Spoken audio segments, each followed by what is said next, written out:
আসসালামু আলাইকুম ওয়া রাহমাতুল্লাহ। কেমন আছেন আপনারা সবাই? আশা করছি আল্লাহ তাআলার অশেষ রহমতে অনেক ভালো আছেন। আমাদের ক্লাসে আপনাদেরকে স্বাগতম জানাচ্ছি। আজকে আমরা পর্যায় সারণী চতুর্থ অধ্যায়ের ৬ নম্বর লেকচারে উপস্থিত হয়েছি। আজকে আমরা পর্যায় সারণীর সবচাইতে ইম্পর্ট্যান্ট টপিক মৌলের পর্যাবৃত্ত ধর্ম। সবচাইতে ইম্পর্ট্যান্ট টপিক মৌলের পর্যাবৃত্ত ধর্ম নিয়ে আলোচনা স্টার্ট করব। আমি প্রথম ক্লাসে রোড ম্যাপের সময় আপনাদেরকে দেখিয়েছিলাম যে মৌলের পর্যাবৃত্ত ধর্ম এইটার মধ্যে আমি ৬টা টপিক রেখেছিলাম, ৬টা সাব টপিক রেখেছিলাম। এই ৬টা সাব টপিকের মধ্যে আজকে আমি এই ৩টা টপিক নিয়ে কথা বলবো। বাকি ৩টা টপিক আমি পরবর্তী ক্লাসে আলোচনা করব, কেননা এই টপিকগুলো বুঝতে হলে একটু সময় দেওয়া লাগবে এবং বাকি ৩টা টপিক যদি আমি আগে পড়াই তাহলে হচ্ছে আপনি বোঝাটা একটু কষ্টকর হয়ে যেতে পারে আপনার জন্য। সেই জন্য আমি আজকের ক্লাসে ধাতব ধর্ম, অধাতব ধর্ম এবং পরমাণুর আকার সম্পর্কে বিস্তারিতভাবে কথা বলতে চাচ্ছি। যত রকমের প্রশ্ন হতে পারে, যত ধরনের বেসিকের জিনিসপত্র লাগতে পারে, সব কিছু আমরা আজকের ক্লাসে কভার দিব। আজকের ক্লাসে আমরা এই 3টা টপিক কভার দিব, অধাতব ধর্ম এবং হচ্ছে পরমাণুর আকার। এর মধ্যে পরমাণুর আকার 1 নম্বরে টপিক, দেন তারপর হচ্ছে এটা 2 নাম্বার, দেন হচ্ছে এটা 3 নাম্বার আমরা কমপ্লিট করব। প্রথমে আসেন আমরা আমাদের পড়ায় চলে যাই, পরমাণুর আকার। ওকে, আচ্ছা ভাই, পরমাণু কি? আশা করছি আপনারা জানেন। পরমাণুর আকার বা এটার অপর নাম হচ্ছে পারমাণবিক ব্যাসার্ধ। পারমাণবিক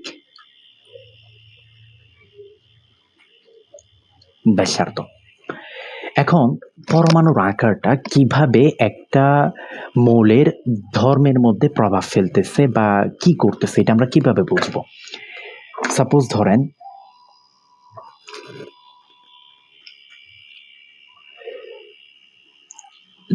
এটা হচ্ছে একটা পরমাণুর একটা কক্ষপথ এইটা। এখন এইটাকে আমি জাস্ট এইখান থেকে একটা যদি রেখা অঙ্কন করি তাহলে বুঝতে পারবেন, এই যে এতটুকু পর্যন্ত এই এরিয়া, এইটাকে বলা হয় হচ্ছে ব্যাসার্ধ। ঠিক আছে, কি বলে? ব্যাসার্ধ বলে। এখন এই ব্যাসার্ধটা কার? বাই পরমাণুর। সেই জন্য এইটার নাম হয়ে গেছে পারমাণবিক ব্যাসার্ধ। এখন এই পারমাণবিক ব্যাসার্ধ ছোট বড় হয়। পর্যায়ের ক্ষেত্রে পরমাণুর আকার একটা নির্দিষ্ট সিকোয়েন্সে এটা চেঞ্জ হয়, গ্রুপের ক্ষেত্রেও চেঞ্জ হয়। এখন আসেন আমি জাস্ট আপনাদেরকে একটা কথা বলি যে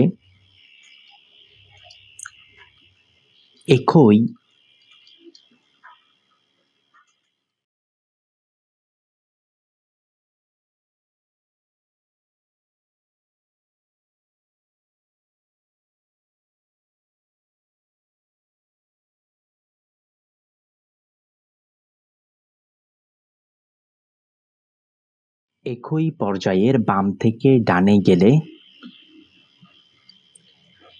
পরমাণুর আকার বা পারমাণবিক ব্যাসার্ধ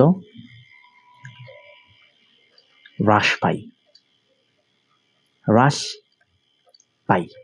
কিভাবে ব্রাদার? একটু আমরা আলোচনা করতে যাচ্ছি এই ব্যাপারটা নিয়ে। এইটা নিয়ে মানে একই পর্যায়ের বাম থেকে ডানে গেলে পরমাণুর আকার কিভাবে হ্রাস পাচ্ছে। আসেন চলেন আমরা একটা নতুন স্লাইড নিই, তাহলে বুঝতে পারবেন। দেখেন যখন আমরা একই পর্যায়ের বাম থেকে ডান দিকে যাব তখন হচ্ছে আমার পারমাণবিক সংখ্যাটা আমার বৃদ্ধি পাচ্ছে। ঠিক আছে, এখন পারমাণবিক সংখ্যা বৃদ্ধি পাওয়ার কারণে আমার প্রোটন সংখ্যা বৃদ্ধি পাচ্ছে, কারণ আমরা জানি প্রোটন সংখ্যা যা পারমাণবিক সংখ্যাও তা। প্রোটন সংখ্যা আমার বৃদ্ধি পাচ্ছে। ঠিক আছে, আর প্রোটন সংখ্যা বৃদ্ধি পাচ্ছে মানে হচ্ছে আমার ইলেকট্রন সংখ্যাও বৃদ্ধি পাচ্ছে। ঠিক আছে, কি পাচ্ছে? ইলেকট্রন সংখ্যাও আমার বৃদ্ধি পাচ্ছে। এখন যখন হচ্ছে আপনার বাম থেকে ডান দিকে যাবে তখন হচ্ছে এর পারমাণবিক সংখ্যা বৃদ্ধির সাথে সাথে এর প্রোটন সংখ্যা এবং ইলেকট্রন সংখ্যা এগুলো বৃদ্ধি পাচ্ছে। সো যার কারণে তার মধ্যে ধরেন এইদিকে যদি আমার 5টা ইলেকট্রন থাকে তাহলে এইদিকে আমার 5টা কি থাকবে? প্রোটন থাকবে, 5টা প্রোটন থাকবে। এখন ধরেন একটা রশি টানাটানি হচ্ছে, এইদিকে আছে 5 জন, ঠিক তদ্রুপ এইদিকে আছে 5 জন, তাহলে এদের মধ্যে হচ্ছে ডিস্টেন্সটা বেশি হবে অথবা এদের মধ্যে বলের পরিমাণটা বেশি হবে, নাকি হচ্ছে এদিকে 10 জন আছে এইদিকে 10 জন আছে তখন এদের ক্ষেত্রে বলের পরিমাণ বেশি হবে? অবভিয়াসলি এটার ক্ষেত্রে আমার বলের পরিমাণ বেশি হবে। ঠিক তদ্রুপ যখন কোনো একটা মৌল পর্যায় সারণীর বাম দিক থেকে ডান দিকে যায় তখন হচ্ছে ওই পর্যায় সারণীর মধ্যে পারমাণবিক সংখ্যা বৃদ্ধির সাথে সাথে এর প্রোটন সংখ্যা এবং ইলেকট্রন সংখ্যা বৃদ্ধি পায়। আর আমরা জানি প্রোটন সংখ্যা এবং ইলেকট্রন সংখ্যা হল আকর্ষণধর্মী। এখন যখন একটা ইলেকট্রন এবং একটা প্রোটন যখন পরস্পরকে আকর্ষণ করতে থাকবে এরা একজনের সাথে আরেকজন কাছাকাছি আসার চেষ্টা করবে। ঠিক আছে, এরা একজন আরেকজনের কাছাকাছি আসার চেষ্টা করবে। এই কাছাকাছি আসার চেষ্টার কারণে এদের কক্ষপথের আকার সংকুচিত হয়। সেই জন্য বলেছে একই পর্যায়ের বাম থেকে ডান দিকে গেলে মৌলের পারমাণবিক আকার অর্থাৎ পরমাণুর আকার বা পারমাণবিক ব্যাসার্ধ হ্রাস পায়।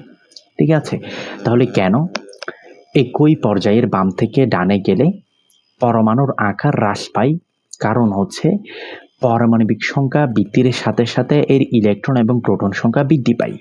কিন্তু ভাই এর তো শক্তিস্তর সংখ্যা বাড়ে না, অথবা এর তো শক্তিস্তর সংখ্যা বাড়ে না, যার কারণে যত সংখ্যক পারমাণবিক সংখ্যা বৃদ্ধি পায় ঠিক ততগুলো ইলেকট্রন প্রোটন সেম শক্তিস্তরের মধ্যে থাকে। এখন এদের মধ্যে আগে থেকে পরবর্তীতে আকর্ষণের মানটা বেড়ে যায়। সো আকর্ষণের মানটা বেড়ে যাওয়ার কারণে ইলেকট্রন এবং প্রোটন পরস্পরের কাছাকাছি আসার চেষ্টা করে। পরস্পরের কাছাকাছি আসার চেষ্টা করার কারণে হচ্ছে এরা পরবর্তীতে এদের কক্ষপথটাকে সংকুচিত করে ফেলে। সেই জন্যই বলা হয়েছে একই পর্যায়ের বাম থেকে ডানে গেলে মৌলের পারমাণবিক আকার অর্থাৎ পারমাণবিক ব্যাসার্ধ হ্রাস পায়। এখন হচ্ছে আমরা গ্রুপ নিয়ে একটু কথা জানবো। গ্রুপে বলেছে যে একই গ্রুপের উপর থেকে নিচের দিকে যেতে থাকলে, এই যে দেখেন একই গ্রুপের যখন উপর থেকে নিচের দিকে আসবে তখন হচ্ছে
কোনো মৌলের উপর থেকে নিচে যেতে থাকলে এর পরমাণুর আকার বৃদ্ধি পায়।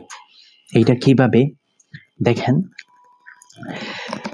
যখন আমরা কোনো একটা মৌলকে উপর থেকে নিচের দিকে যেতে দিব, অর্থাৎ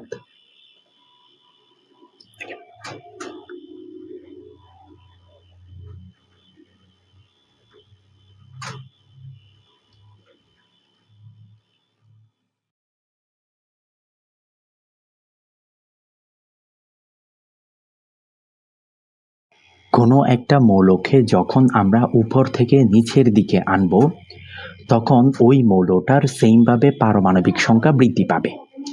কিন্তু কথা হলো, এইখানে যখন পারমাণবিক সংখ্যা বৃদ্ধি পাবে, তখন হচ্ছে আমার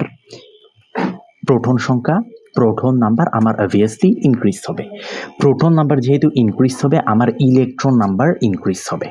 ঠিক আছে, এখন কথা হলো যে যখন আমরা কোনো একটা মৌলকে উপর থেকে নিচে আনবো, ঠিক আছে, অথবা এটা বলতে পারি যে পর্যায় সারণীর উপর থেকে যখন আমরা নিচের দিকে যাব, তখন এই ক্ষেত্রে যে মৌলগুলো আসে উপর থেকে নিচের দিকে যেতে থাকলে প্রত্যেকটা মৌলের মধ্যে একটা করে শক্তিস্তর যুক্ত হয়। কি যুক্ত হয়? একটা করে নতুন শক্তিস্তর যুক্ত হয়। এই একটা করে নতুন শক্তিস্তর যুক্ত হওয়ার কারণে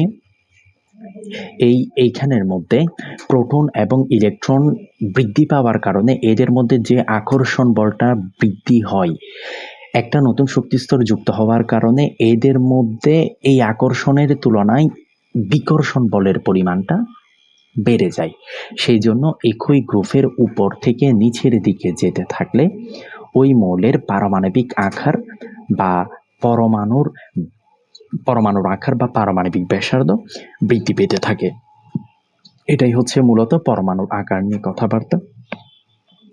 নেক্সট ক্লাসে আমরা ধাতব ধর্ম, অধাতব ধর্ম এবং বাকি সাব টপিকগুলো কমপ্লিট করার চেষ্টা করবো ইনশাআল্লাহ। আসসালামু আলাইকুম ওয়া রাহমাতুল্লাহ।